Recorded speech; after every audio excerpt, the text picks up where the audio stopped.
So today I'd like to expand on our last code where we set up all of these point charges and created arrows for their electric fields. That gave us an idea of the electric field as a sort of geometric property going around the charge distribution. What I'd like to take a look at now is how the field changes as you go away from the charge distribution. And that's going to be easier to see with a graph than with arrows. So we're going to create our point charges like we had before. We're going to keep them in the sources list. And we are going to do the same type of calculation that we had before. The difference now is that we are going to take our observation point here and move it out along the x-axis. So instead of moving around in a circle, we're going to be keeping a fixed y value and a fixed z value, and we're going to move out along the x-axis from an initial value here that's just outside the charge distribution to a maximum that is about 10 times as far away as this one is. You notice we've got the y observation and z observation here.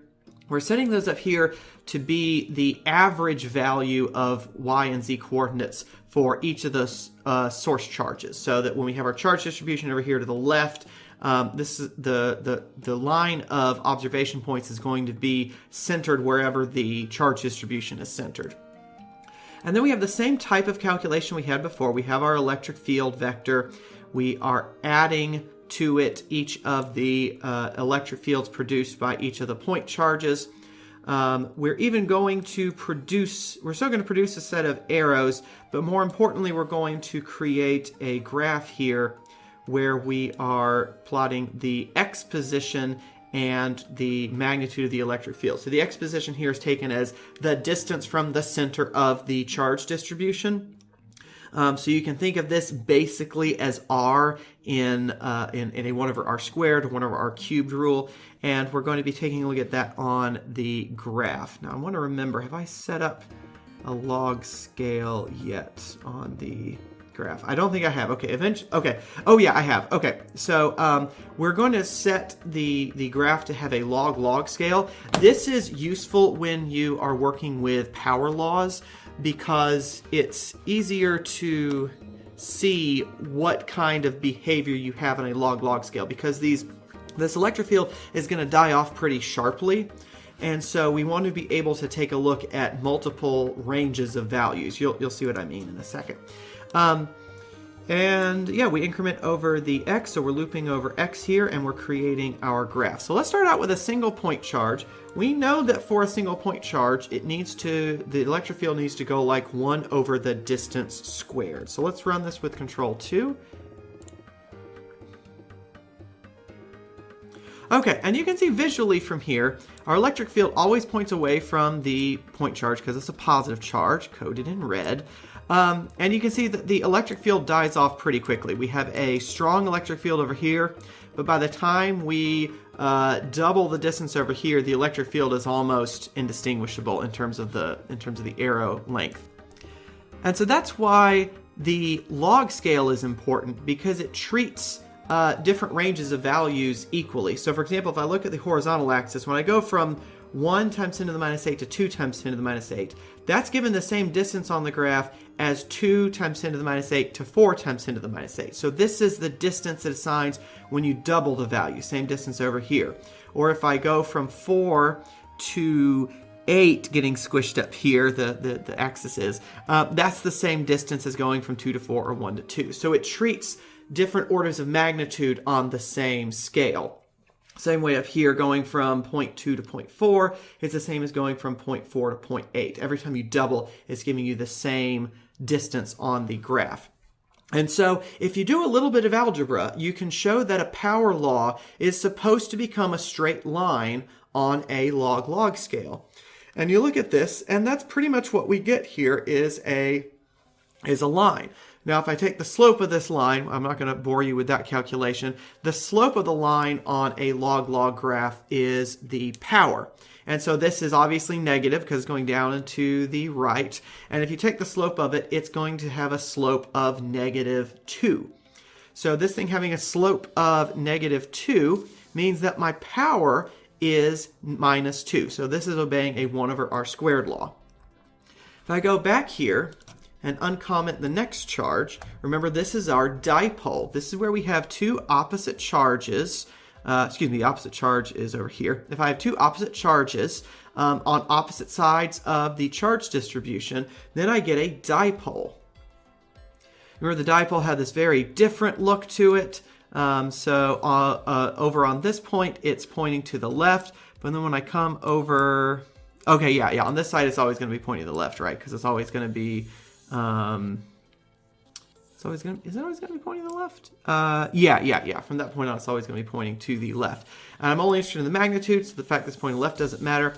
If I come down here, though, I get a different power law. It's still a power law because it's still a line. You notice it's kind of curving up here because you only get the power law at very far distances. So the farther we get away, the more power law it looks like. This one's a power law that goes like 1 over r cubed. Or r to the -3 power. So if you take the slope of this line, you'll get a slope of -3 because it's a power of -3. All right, and then if I come over here, let's investigate the quadrupole. So let's comment out this. So now we've got 4 charges, 2 positive, 2 negative, with the like charges on opposite corners like we had last time. This one gave us an interesting electric field going around. Yep, so there's our negatives across from each other, positives across from each other. When I scroll down here, again, it's curvy out here, but as you get farther away, it turns into a straight line, meaning a power law. This power law is even steeper. This one's going like 1 over r to the 4th power. So it's going like r to the -4. So it should have a slope of -4. Now, when I say a slope, I probably should clarify this earlier.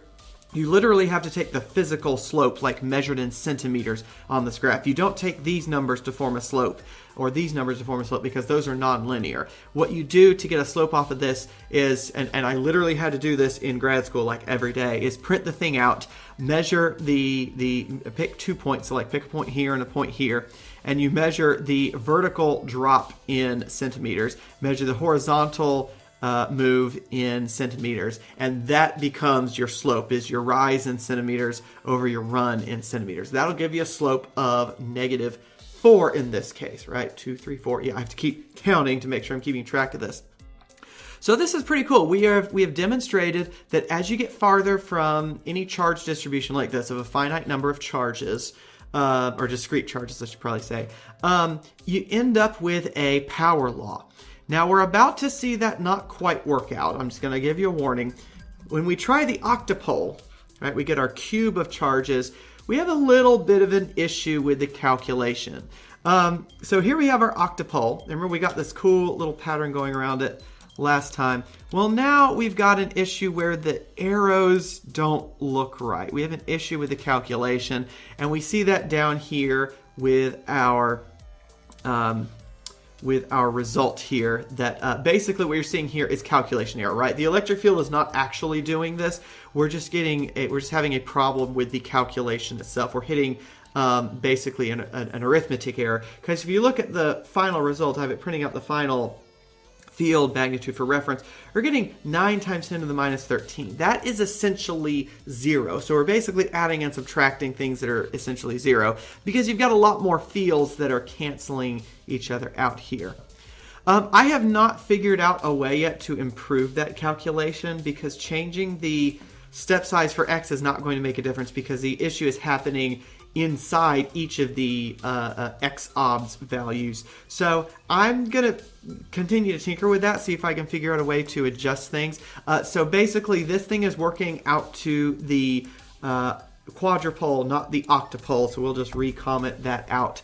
But again, you can try this out for other combinations. You could try 3 charges, you could try you might try working up 5 charges. I don't know what the limit is in terms of number of charges, but just see what you get, see what kind of power law you get out at the end there. It'll probably be something in between.